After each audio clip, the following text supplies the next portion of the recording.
Hey, Slick Talkers, thank you so much for tuning into this podcast. And I know that if you love this show, you'll also love my morning show called Good Morning Hospitality with my co hosts Michael Golden and Brandy Canali, as we spend 30 minutes every Monday morning to dive into the industry's top latest news and trending topics. So go check it out on wherever you find your podcasts at Good Morning Hospitality. And you can live stream with us on Monday mornings on LinkedIn, Twitter, Facebook, and of course, YouTube. Now, I hope you enjoy this episode. I really knew that I had to build a profile for myself and my business in my community as being the people to go to, the experts on Airbnb.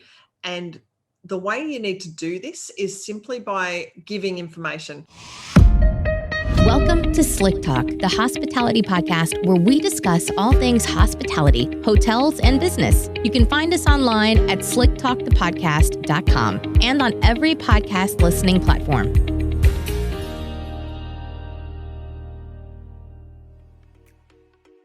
Hey everybody, I don't mean to break away from the episode, but hear me out really quick. Let's talk about dynamic pricing. Recently, I did an in-depth demo with Andrew Kitchell, the CEO and founder of Wheelhouse.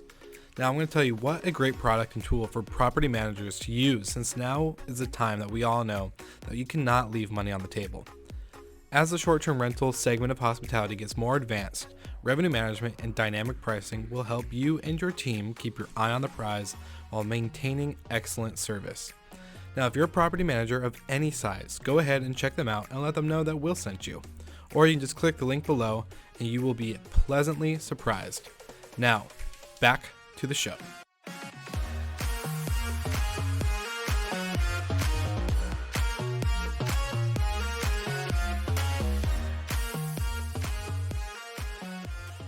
All right, everybody, welcome back to Slick Talk, the Hospitality Podcast. I'm your host, Will Slickers. Today's a really fun episode. I have my friend all the way from Australia, Julie George, the $1 million host on Slick Talk. What a pleasure. Welcome to the show. How are you doing, my friend? Hello, g'day from Australia. Super excited to finally make it onto Slick Talk. I've been hanging out for this invitation for a long time, Will Slickers. I finally got one. Make me sound like I'm a horrible host and just like holding invitations in front of people and be like, do you really want it? Do you? I do really want it. I want to be on your show. And no, it's just exciting to be able to talk to you. And I think we were just saying before that it's nice to actually see each other, because we talk all the time on Clubhouse or on other mediums, or seeing your Facebook post, Will, but to actually now be able to have a conversation with you, I feel like I know you even better.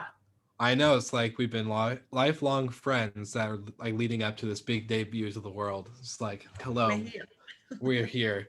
Well, that's very true. And I was going to say Clubhouse has been, I'm pretty sure the same thing for you. It's like crack house is what a lot of people have been saying. It's addicting. I'm on it all the time. And it is hard to get any sleep. I tell you what, that fear of missing out marketing that they implemented just to get us on that platform by saying it's only for iPhone users, it's not for Android, you need an invitation. Holy moly, everyone wants in. I mean, I didn't know what I was getting into. When I got an invitation, I thought, I don't know what Clubhouse is, what the hell, I don't need another social media platform in my life. When I've gotten onto it, I can't get off the bloody thing. It is addictive. And it's just, puts me in connection with people like yourself every day, who I now feel like I've got a tribe of people out there that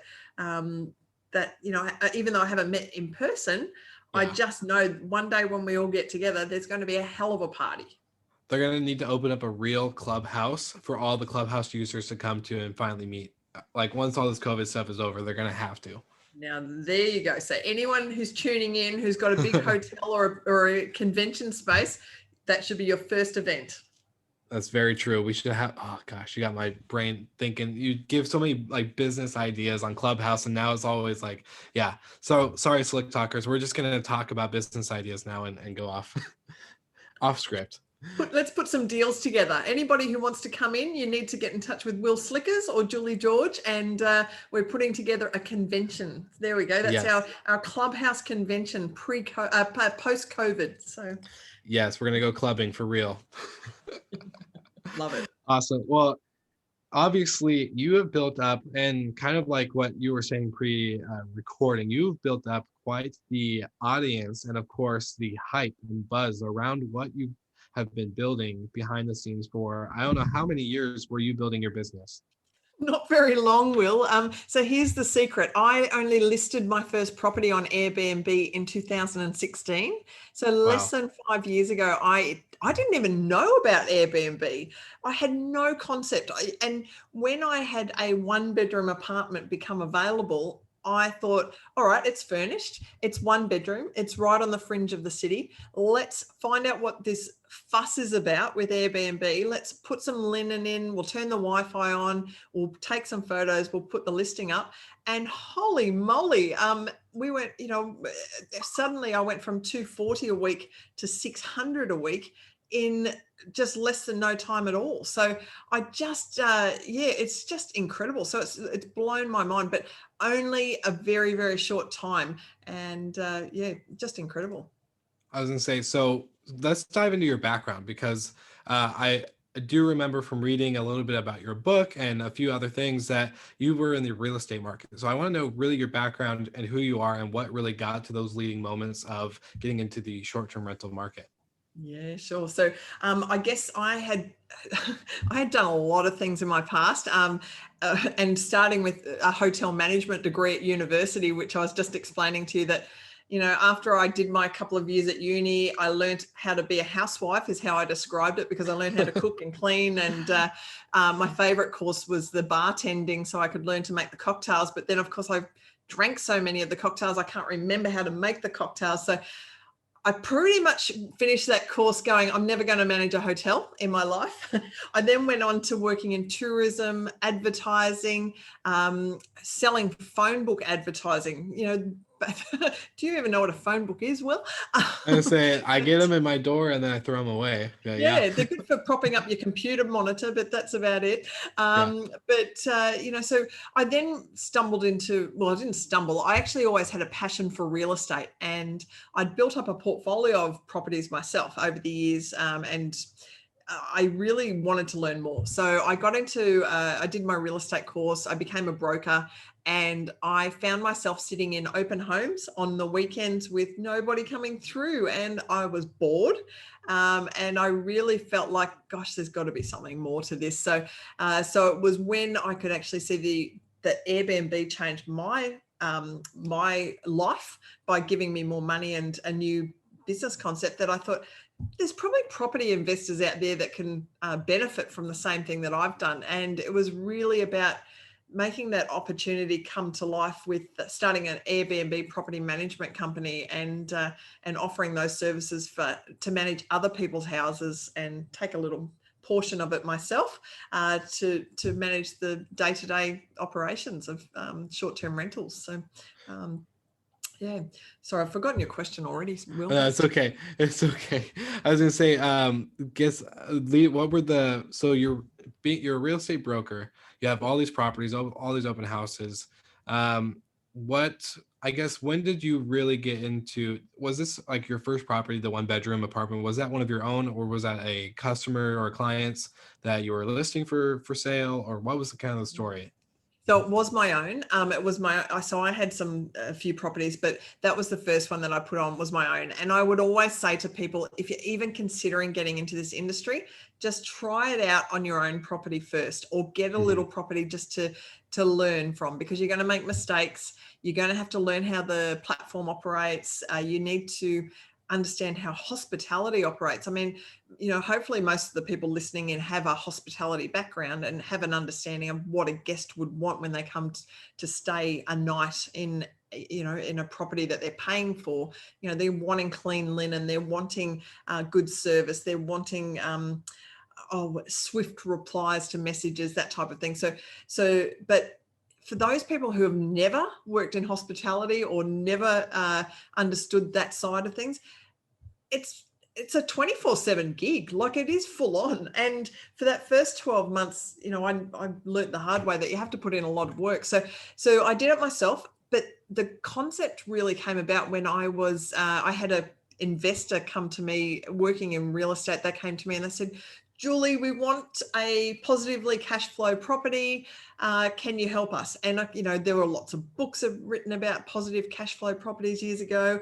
Unfortunately, there just weren't any. And I said to this woman, I'm sorry, but, you're an interstate investor. You've flown up all this way to Cairns. You obviously want this property. They're like unicorns. They just don't exist. But how about we create one for you? So let's go out, let's find your property that you would like to vacation in yourself, purchase that property, which she found one and she did.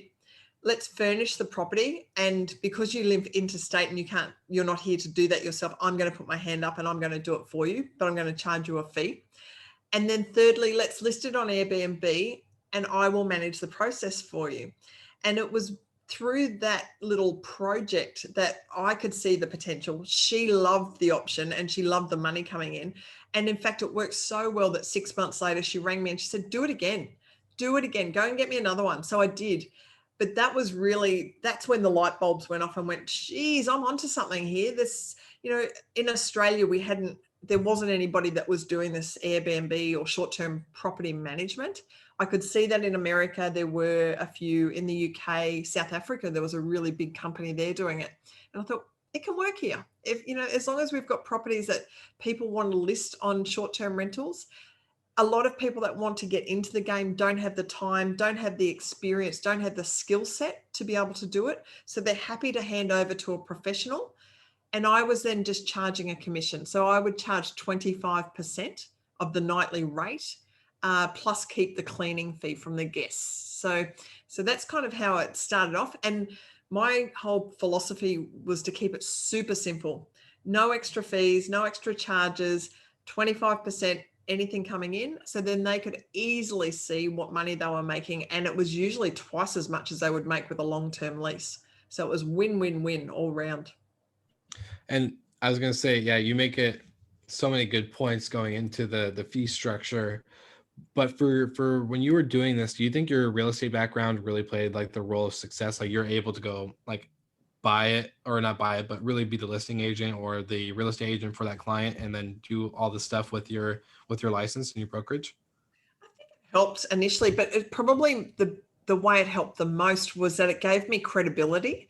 And it really, in my community, having, when I was able to advertise, have your Airbnb property listed, managed by a licensed realtor, that actually was the one thing that people felt really secure and comfortable with. And they knew that although the money from Airbnb, the rental money coming in on that property was coming to me, it was going into a trust account. And a trust account is, if people aren't familiar, it's a bank account you just can't touch. By law, the government makes sure that you are holding other people's money in an account that cannot be actioned for anything else other than at the end of the month given to the property owner, and then you take your commission out of. So I think if anything, it just gave me a bit of credibility. You don't need to be a real estate agent though. And that's the main thing, is that in fact, you don't even need that hospitality background. You just need a willingness to learn. And I think anybody who's listening to this podcast is doing exactly the right thing. Do your research, read books. I've got a good one here on my counter that you can read, but read books, listen to podcasts, get on Clubhouse, tap into some experts, because the one thing I was missing when I started off was any help. There was nobody to mentor me. There was nobody to hold my hand and nobody to show me the ropes. Now there are so many people like myself or other experts in the field that I have got courses that you can do, and you can really just, you can skip over all the mistakes that we made and then jump straight into finding the success story. Very true. And the not having a hospitality background, like you just have to be okay with people. That's like my one thing I always tell, like my dad, he's kind of like the grumpy old man. And so I'm like, maybe you shouldn't talk to the guests. Like you can help set up everything, but you're kind of grumpy sometimes. So I don't think this is a good idea. But people like my mom would be great. Send your dad in when they've had a party. Exactly. You could be security.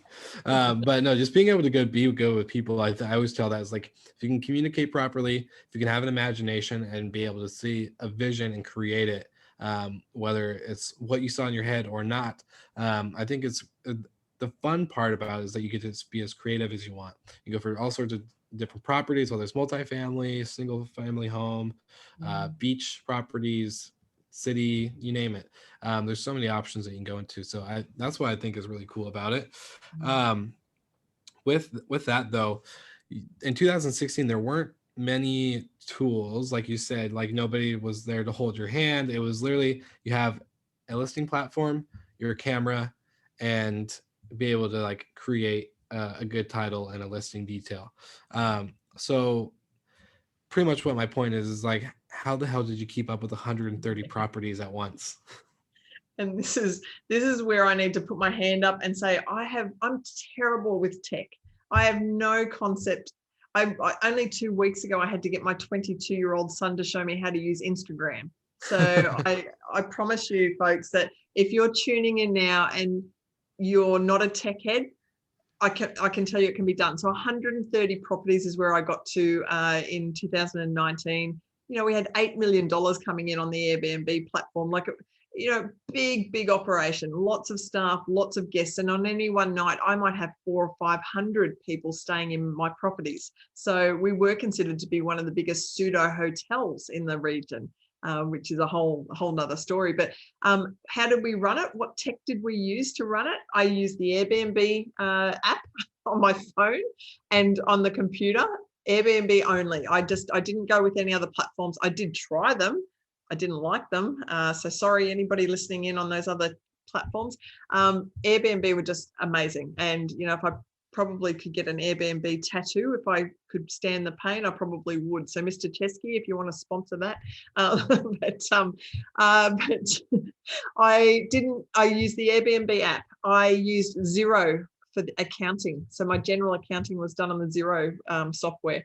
And then I had a real estate software, which I was called REI Master. And I used another one called Console. So anybody, and that was purely because I needed to do reports and owner statements at the end of each month to meet my audit requirements for the trust account that I had with my real estate side of things, the side of the business. That was it. I didn't use any pricing. I did dabble with AirDNA for a little bit, but then I thought I knew better than AirDNA. Yeah, right. It scares me now because I won't tell Scott. I was speaking to Andrew Kitchell this morning. He's got an amazing software platform called Wheelhouse, a pricing software. And I said to him, look, I did really well because I thought I knew it all. How well could I have done if I had implemented your software into my business? It scares the crap out of me to think I probably could have done a lot more than $8 million.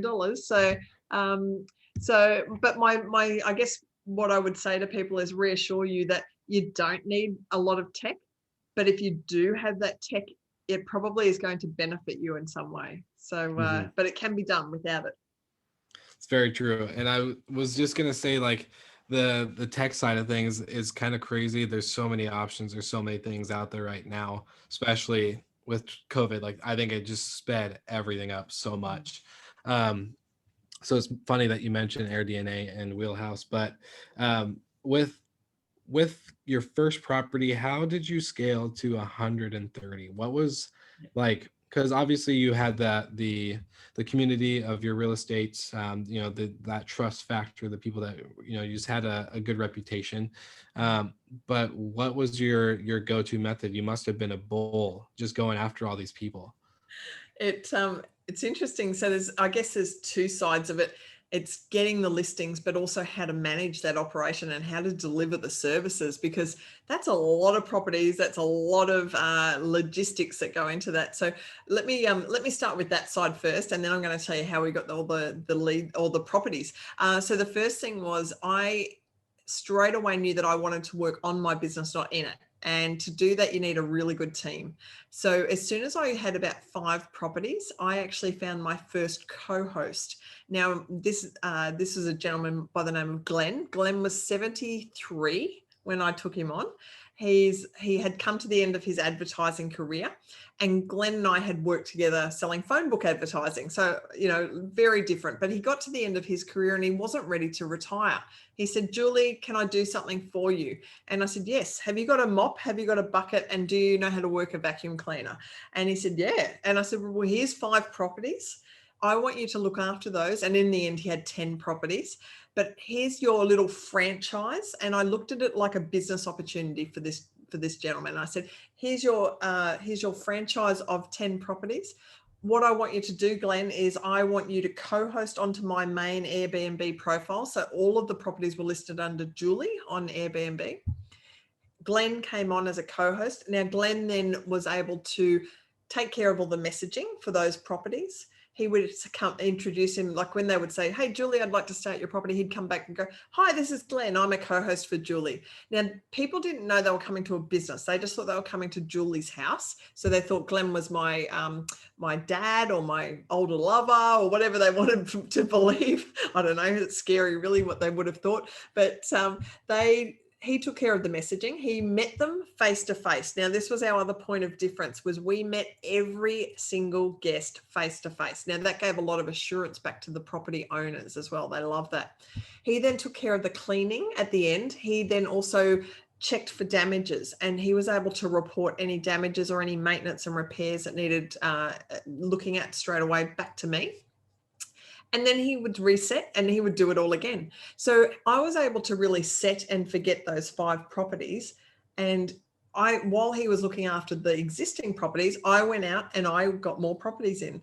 And that's how we were able to scale up very quickly. And so I just kept replicating that with little pods of like a co-host in the beaches, somebody in the city, and I would do it by geographical location so that my people wouldn't have to travel very far from home, that they could really just go a few minutes down the road, look after the guests, and it allowed them to have ownership. So how I would work it, I gave them a set fee of the cleaning fee that I collected from the guest would go directly to them, plus 6% of the 25% that I was charging the owner. So every booking that I saw coming through, I knew I had a guaranteed 19% of that coming to me. And all I was doing for that was I was looking after the financials, I was looking after the bookings, and I was looking after the calendar and the pricing initially, until I employed someone to do that for me, which came about 12 months after I started. But I was anything to do with money, paying contractors or anything, that was me. But I was also providing the consumables. So the toilet paper, the shampoo, the conditioner, the tea, coffee, which wasn't very much. So 19% of every booking was coming to me. And that's how I could really scale up the business super quick. Coming to the other part of that question originally was, how do we scale so fast and how do we get the properties? And it was all about the marketing. And when I first started the business, I really knew that I had to build a profile for myself and my business in my community as being the people to go to, the experts on Airbnb. And the way you need to do this is simply by giving information, being able to tell people or help people. And the way I chose to do that was through a glossy magazine. I was able to put 4 articles in that magazine, a monthly magazine. So 4 months in a row, I put a big full-page article about how to list your property for Christmas and how to take a vacation and earn money on your property over Christmas, or what the top 10 tips are to managing your own Airbnb property. So I wasn't pushing my services. I was helping other people engage the idea of Airbnb. But however, right next to that full page article was a full page ad that I would run. And it was talking about, for professional property management with a licensed real estate agent, come to Julie.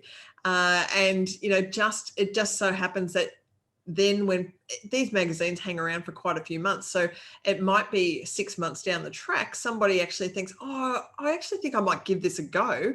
Who was that girl that is the professional? I'll go to her. And of course, you're top of mind at all times. So what I would suggest to people that are wanting to replicate my success is build your profile, build your brand, whether it's social media, whether it's newspapers, whether it's traditional advertising, but then have people chase you. You want to have people knocking on your door saying, can you take my keys? I would like you to manage my property. And then you've got the luxury of being able to say yes or no. And it's okay to say no to some properties and some property owners. 100%. Yeah, 100%.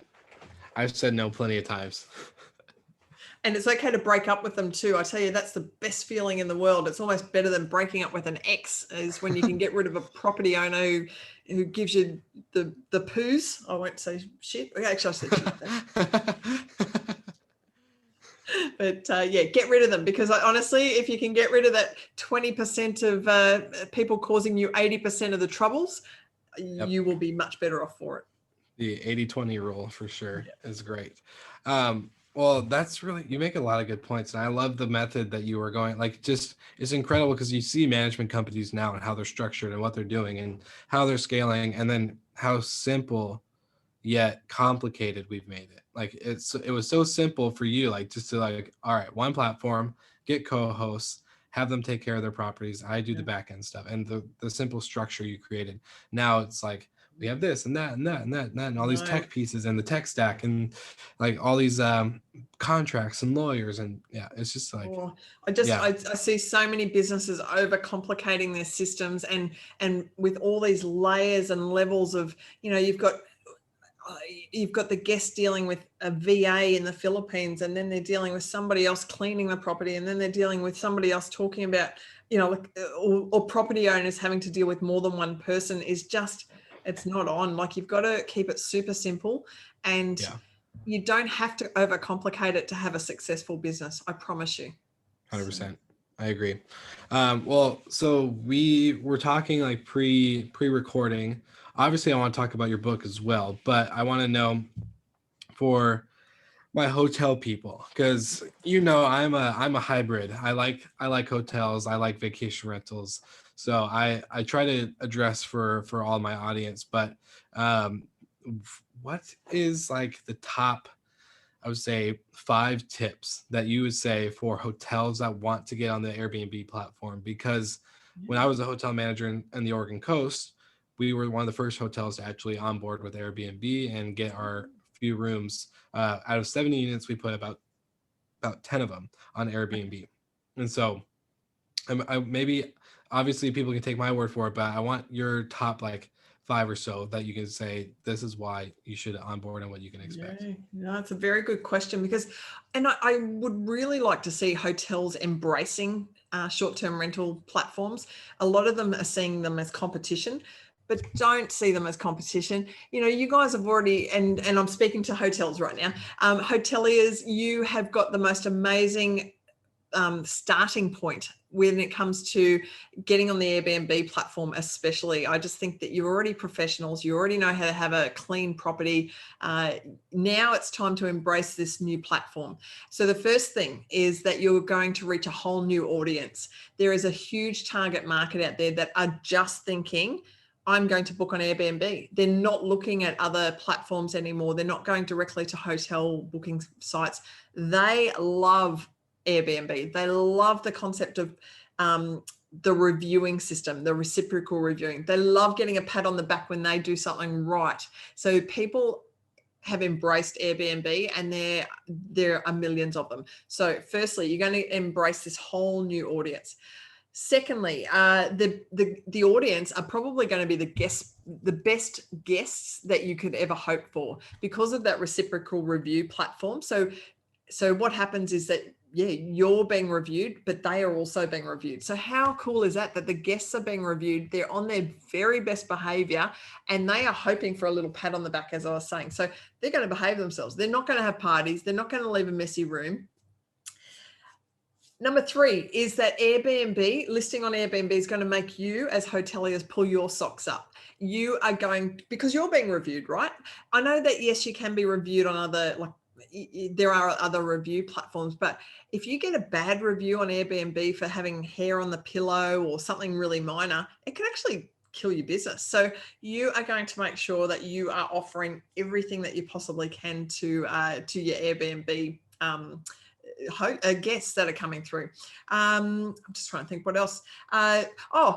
This is super important. Your staff, number 4, your staff are going to thank you, because suddenly not only are they dealing with, guests can be freaking rude sometimes, and they can be not very nice to your staff. But in this case, because of that reciprocal review, and it's all coming back to that platform, and this is why I love dealing with them, is that your housekeeping staff are going to walk into a clean room. You are going to have, like, your receptionists are going to have polite mannered people who are not going to be demanding, and I just think that you will find that your staff will be very thankful. Now the last tip I'm going to give you is probably the scary part. So we hear a lot in the media about Airbnb incites a lot of parties, and that it's all connected, right? So it's not all bells and whistles. However, I can count on one hand how many times I had to deal with an incident in my properties, and I had probably 5,000 or 6,000 people, stays, actually more than that, because I had 400 or 500 people a night. Anyway, a lot of people, probably 5 incidents I recall that absolutely turned my stomach and made me second guess why I was doing this. But here's the clincher. This is why you want to be on Airbnb, because if the worst happens, if you walk in and the room is trashed, so let's just say that you've had the rock band from hell come in, they've thrown the TVs out the window or whatever, I'm watching too much TV. But if that occurs, you are backed up. Airbnb have $1 million host guarantee. And what that means is that if you can take photos, if you can put a claim in and prove that the guests have caused damage, so you need photos, you need sometimes a police report, sometimes you might need to get a quotation from a contractor to say what it will cost to repaint the wall or to replace the television. But if you can get all that paperwork together and submit it, if the guest does not pay for the damages, Airbnb will pay for the damages. And I have always had my claims approved.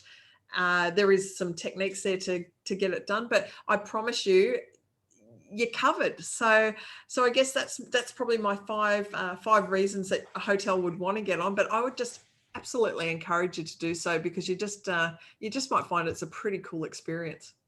Yeah, I was gonna say the guests that we had that stayed from the Airbnb platform itself, one, were shocked that we were a hotel because we were a condominium hotel, so we were like all suites, it's like a mini apartment basically, and they would stay and they would like walk through the lobby and be like, "Are we at the right place?" And it was like, "Yes, you're at the right place," but they're pretty easygoing because they're already expecting like a house where they have to do everything themselves. So the perks of the hotel amenities, such as like maybe complimentary breakfast or a pool, or the pool that they knew, but like housekeeping service, that's all stuff that they weren't expecting. So not at all. So they're pretty chill and laid back. Like I don't think I ever had them once like at the front desk be bugging and complaining or doing anything. They're pretty well sufficient guests, which I really like.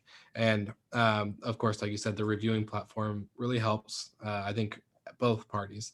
On Booking and Expedia, you don't have that option as a hotelier. So we had a lot more issues with guests from OTAs other than Airbnb, rather than Airbnb itself. So I think you make a bunch of really good points.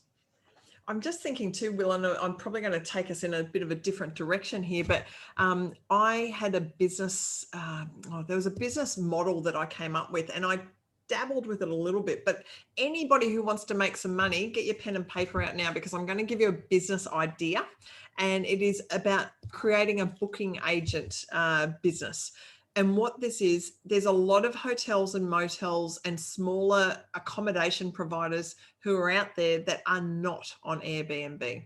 Now, these are people that are possibly because their channel manager, their PMS or their channel manager is just not, it doesn't connect to Airbnb. And there's plenty of those out there. So traditional hotel channel managers just don't. Why don't you, listener, Mr. Listener, who's listening in right now, if you were to go and talk to them, to the little inn down the road, or the van park, or the RV park, or whatever it might be, go and offer your services to list their accommodations on Airbnb. You become the middleman. You actually do all the listing, but what you do is you create it in their name. So you create a listing under that, let's say the Hilton Hotel. Let's not muck around. Let's go to the big guys, right? So we go to the Hilton Hotel chain. We say, we're going to list you. We're going to create a profile on Airbnb under the Hilton Hotel. I'm going to create it using my referral link from my Airbnb account. So I get a kickback from Airbnb. So that's number one. We're going to make some money like that. But number two is I'm going to co-host myself back onto your account. So I then can take control and I can set up your listings. I can set up your different room types. I can take control and do all your messaging to your guests, and ultimately become like a reservations department for the Hilton Hotel. What that means is then you take 15%. So this is how much I charge for this service. I took 15% of the nightly rate. But the clincher is I don't have to do any of the cleaning. I don't have to do any of the housework or any of the preparation for the guests. I don't have to worry about the guests at all, in fact, because all I'm doing is taking the booking. I'm relaying that every day to the hotel and saying, okay, so tomorrow we've got Mr. and Mrs. Smith coming in, and then on Thursday we've got the Hall family are coming in, and there's a group of 4 kids coming in that day. So all you're doing is on a daily basis contacting the hotel, working in or syncing in with their calendars, and you become the middleman, but you take the commission. And this is a business concept that I did operate here in Cairns just for a couple of hotels because I just wanted to dabble and see if it worked. It worked perfectly. And can I ask you one thing off of that? Yes. What if a hotel sold out? Like, what if they sell out after your guest is booked? Does that ever happen? No, it didn't ever happen. So I guess you'd have to be really, I don't know whether you can actually sync your calendars with them. But there's a good point. So that's something that you would have to consider, is that, but yeah, I just think that you could actually then create this model where, if you're a stay-at-home mum, or if you don't want to, like, you're not a cleaner at all, you don't like cleaning, and who does, you actually could, there's so many ways of skinning a cat with this business, and to create a business opportunity, and do it nationally, do it internationally, and, create something. Actually, there is one guy that I've come across that is doing this, Braden Ross. He calls himself Mr. Airbnb, but he has got billions of dollars of properties listed, and he is just the middleman. He is the marketing guru and the booking agent. And so I think he is incredible, but I haven't come across anybody else doing this. So there we go. You heard it first on Will Slicker's Slick Talk. And if you do make $1 million, I want you to come back and let me know, and you get to buy the drinks, whoever is the entrepreneur. That's awesome. That's the best deal. I've always heard a couple of like people like Shark Tank, for example, is like, once you hit this certain record, you're buying rounds. And it's like, okay, I like that. That's a good one. I want that deal. No, that's so awesome. And so, Julie, when did you write the book? Because I'm guessing this is, if you're just giving these bombs and ideas right here on the podcast, just off the top of your head, I'm assuming the book has probably 20,000 times more inside. So when did you write the book, and what's your book in? So the book actually was released in 2018. So it was about probably 18 months to 2. Actually, yeah, it wasn't even quite the 2-year mark. And the reason I did write the book, and you can see the title, $1 Million Host, I hit my $1 million in the first year. And so many people came to me and said, how did you do it? How did you scale up so quickly? And they were super excited. So I thought, rather than repeat that answer, let's write it down. But I also wrote the book on another level as well, because I had a son who was about 20 at that time, who didn't know anything about mum and what mum had done. I thought, well, I'm going to write it down. I'm going to leave a legacy, so that even, it might not be for a few years, but one day he might read the book and go, oh, this is what mum did. I'm really proud of her. Or his children might be able to read it. And well after I'm gone, the one thing we are all certain of is that we're not going to live forever. So the book will outlast me. And so that was the reason I did it. But so it does give a lot of those ideas. In fact, it does even talk about that booking agent model. It does talk about that in the book. But what it doesn't talk about is what happened in the second half of my business. So that was 2018 that the book was released. 2019 was when I got a tap on the shoulder. I'd grown the business to 130 properties, and we'd generated $8 million income. And that's when I got the tap on the shoulder to sell my business. And so unfortunately, that part of the story isn't in the book, but I think I might need to write an extra chapter and sell that, because that's kind of a story in itself, being able to build a saleable asset and then being able to sell that. And now I get to consult, mentor, and my goal and my vision for 2021 is to really help 5 new people come into that millionaire status and pull them and mentor them and be on their team to help them grow their business to that scale where they can say, well, I'm now $1 million host too. So well, I think you're already on your way to it, because I got off of a Zoom call today with one of our friends from Clubhouse who is a part of your guys' group, in Deanna. Yeah. So, yes. Yeah.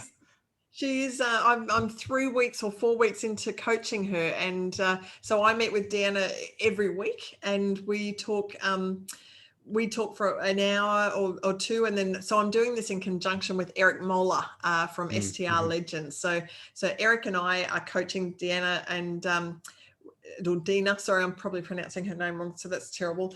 Get that right, Julie. But Dina, we coach her, and our thing is for 90 days, I'm going to be on her team. So I am part of the Keys to Kelowna team, and I always get the business name wrong too, but where I can't get it right with pronunciation, I can get it right with business strategies. And we actively, so last week, for instance, and I'm sure she won't mind me talking about this, we were working through her contract that she puts out to her owners. Then we were working on her contract that she gives to her cleaners, and we were just getting the wording right. We were talking about what to include in it, what to take out of it, and that's the sort of stuff that we do on a weekly basis. Now she is one to watch. This woman is going to be, she will be a multimillionaire, but she is also, like you will, she is looking at the luxury market. And that's where I wanted to connect her to you, because she is looking to be able to have a point of difference or be able to understand what she needs to do to get the big rates per night. So so I'm super glad that you guys are connecting. That's awesome. Yeah, no, of course. We were talking about that, and she was like, yeah, I want to go for ultra luxury. And she's nailing it down. Like, you got whatever you guys are doing, keep it up, because she was just describing the properties, for one, the beauty that they are, the service that she has so many good questions and so many good ideas and thoughts, and especially like putting a Tesla on one. I was like, brilliant. Wish I thought of that. But yeah, so it's really cool to see what you're doing, and just to, I think, like you said, you're well on your way for that goal of $5 million host to follow the legacy as well as the book. So yeah, it's just incredible, really incredible. I love what you're doing, and of course, like we keep mentioning Clubhouse, we're just gonna be continuing this marathon, it feels like, of just consistently doing this. But I love it, and I want to just say thank you for, of course, taking time to drop knowledge onto the Slick Talk audience, and for myself as well, always learning. Where can people find you? That's what I want to know. Where can people find you and your book? Yeah, Clubhouse is probably the number one addicted social media platform that you can find me on. And every Sunday afternoon on Clubhouse, so Sunday 3 p.m. to 5 p.m. Pacific Standard Time, I run a room called Airbnb Success Stories, and that's where we get other $1 million hosts that, like yourself, Will, you've been on our panel quite a few times. I want to talk to the people that are high level, who have got the success, who can share the tips. We throw topics at them, and we get a very big audience, because everyone likes hearing success stories. And if they can be inspired, and we can encourage somebody else to maybe take on board a tip that somebody drops, then we're doing our job. So join me on Clubhouse there. But the other thing is, the book is available on Amazon or on any leading online bookstore. If you buy it and read it and you like it, please throw a good review on there. I'm tackling, there's a review on Amazon that I just keep coming back to. I got a 1-star review on Amazon. Somebody saying that I was a drunk soccer mum. But anyway, you've got to laugh at some of these bad reviews. So I need good reviews to push that bad one down the hill a little bit. But I promise if you buy the book, you don't like it, I'm going to give you your money back. Please know that that's the case, but you'll like it. But you can also connect with me. I would welcome anybody to book in. I do free half-hour consultations, Zoom consults to help others, and that can be booked through milliondollarhost.com.au. Perfect. Yeah, and for the audience, I'm going to put everything in the show notes. And if you DM me or Julie, I'll even do this. If you DM Julie and she tells me that someone that listened to this episode DM'd her using the word Slick Talk Club, then I will give you a free invite for Clubhouse. I'll just give out invites for. I'll tell you what, if they do, let's up the ante on that. The first 5 people that DM me and say Slick Talk, what is that? The words we want to use? I put Slick Talk Club. I don't know, because Clubhouse, right? There you go. DM me, put Slick Talk Club, or you've heard this podcast. The first 5 people I will give a free ebook to. So perfect. So let me know, and I would be happy to just. Look, I'm giving them away now. So so first 5, there's 5 books in it for you. Awesome. Yeah, and I'll even put the Instagram into the show notes as well, so that way we can get the DMs going. That's awesome. Well, thank you. Now Julie. I know how to use Instagram. Yeah, thank God for millennials, right? Oh man. That was awesome. Well, Julie, you're amazing, and you're like it's 5 p.m. here. I've been working since 6 a.m. and so I'm still jacked up from this conversation that I could probably start working a couple more hours. So I love it. This is so awesome.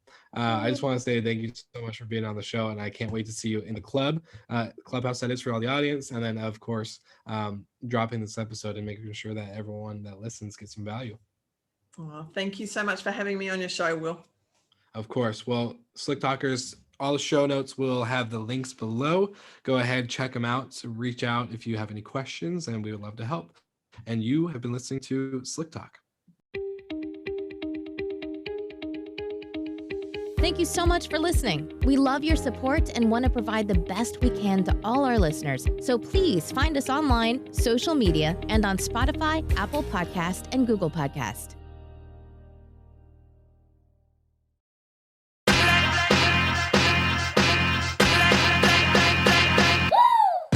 What's up, everybody? If you've gotten this far into the episode of Slick Talk, the Hospitality Podcast, then you are amazing, and thank you so much for tuning in. We want to send you 2 places really quickly. If you can, check out the show notes and click the hospitality.fm link.